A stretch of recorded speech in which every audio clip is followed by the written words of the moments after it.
శాసనసభలో మాజీ మంత్రి కేటీఆర్ ఉగ్రరూపం దాల్చారు. కాంగ్రెస్ సభ్యుల మాటల తీరుపై అసహనం వ్యక్తం చేశారు.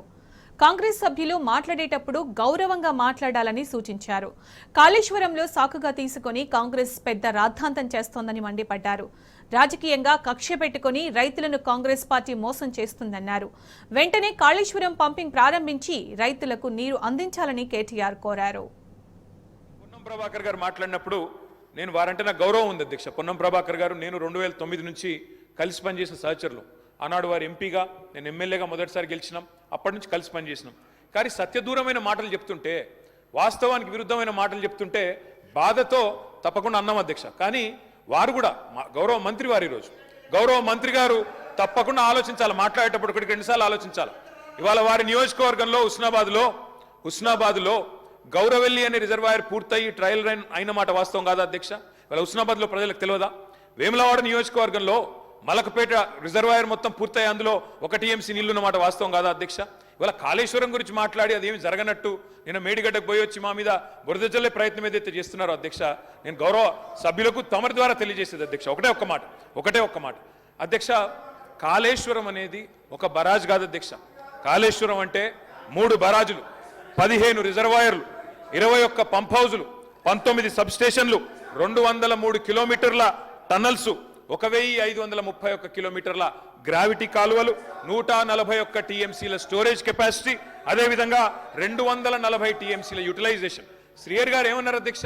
శ్రీయర్ గారు ఒకటే మాట అన్నారు, స్టెబిలైజేషన్ కూడా తీసుకోవాలి ఒక ప్రాజెక్టులో. కొత్తగా 97,000 కూడా నీళ్ళు ఇయ్యలేదని మాట్లాడితే స్థిరీకరించబడ్డ ఆయకట్టు ఎంత అని అధికారిని అడుగుతుంటే ముఖ్యమంత్రి గారు మాట్లాడనీయలేదన్నారు. గొప్ప ఉదాహరణ నా నియోజకవర్గం అధ్యక్ష. మా దగ్గర అప్పర్ మానేర్ అనే ప్రాజెక్టు నిజాం టైంలో కట్టినారు అధ్యక్ష.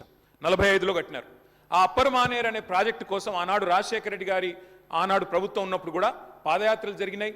దాన్ని ఎప్పటికప్పుడు స్థిరీకరించాలని నింపాలనే ప్రయత్నాలు జరిగినాయి. కానీ ఎప్పుడు నింపబడ్డది అధ్యక్ష? మొత్తానికి మల్లన్న సాగర్ కట్టిన తర్వాత మల్లన్న సాగర్ నుంచి వచ్చే కాలువ ద్వారా ఎప్పుడైతే కూడవెల్లిలోకి నీళ్ళు వచ్చినాయో, కూడవెల్లి వాగులోకి ఈరోజు ఏప్రిల్లో ఎర్రటి ఎండల్లో కూడా మా మిడ్ మానేరు, మా అప్పర్ మానేరు ఎండుతున్న మాట వాస్తవమా కాదా?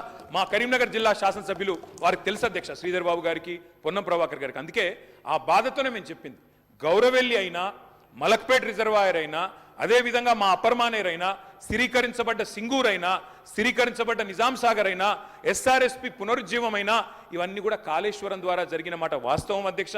అందుకే గౌరవ మంత్రి గారిని, ప్రభాకర్ గారంటే నాకు గౌరవం, ఎందుకంటే ఉద్యమ సహచరుడు.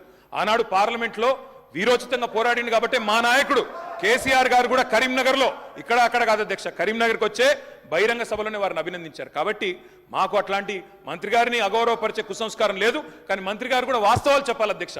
గౌరవెల్లి పూర్తయిన మాట వాస్తవం, ఎన్జీటీ స్టే ఉన్న మాట వాస్తవం, మలక్పేట పూర్తయిన మాట వాస్తవం, ట్రయల్స్ జరిగిన మాట వాస్తవం. కాళేశ్వరంలో, ఇంత పెద్ద కాళేశ్వరంలో 3 బరాజులు, అదేవిధంగా 15 రిజర్వాయర్లు ఉండే కాళేశ్వరంలో ఒక్క బరాజులో 3-4 పిల్లర్లకు ఇబ్బంది జరిగితే దాన్ని రిపేర్ చేయండి. ఇప్పుడే మా గౌరవ పెద్దలు కడియం శ్రీయర్ గారు డిమాండ్ చేసినారు, దాన్ని రిపేర్ చేయండి. రైతుల మీద కోపం పెంచుకోకండి. కేసీఆర్ గారి మీద కోపం ఉంటే, రాజకీయంగా ప్రయోజనం కావాలనుకుంటే ప్రయత్నం చేయండి. కానీ ఆ ప్రాంత రైతాంగం పట్ల కక్ష కట్టవద్దు. నింపండి, మేడిగడ్డ నింపండి, కాళేశ్వరంలో పంపింగ్ స్టార్ట్ చేయండి.